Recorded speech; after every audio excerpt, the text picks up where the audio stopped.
Plus na Plus sa ganda! Zonrox Plus.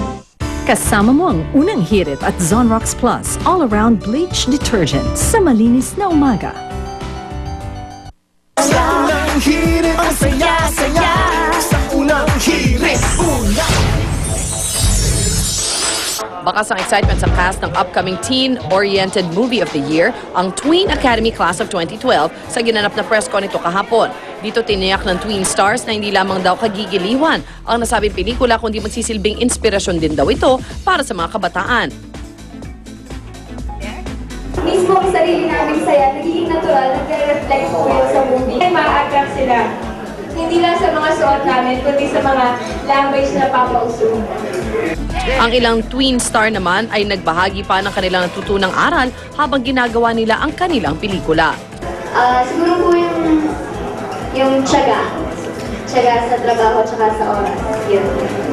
Para po sa akin siguro, gusto ko ibahagi po yung teamwork and cooperation ng bawat isa sa atin. Ibigay sa namin lahat.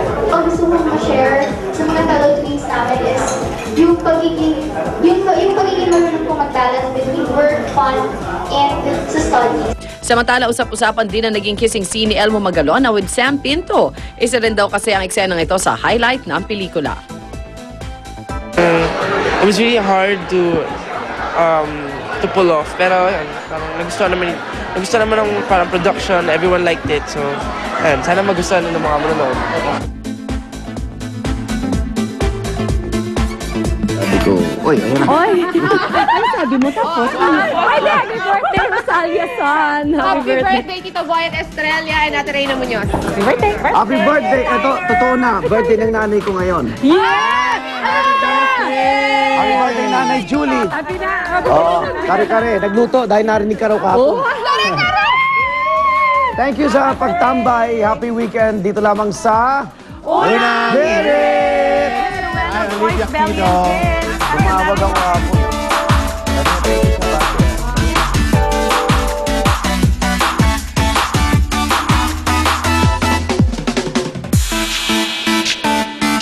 Ang programang ito ay inhatid sa inyo ng Mercury Drug. Gising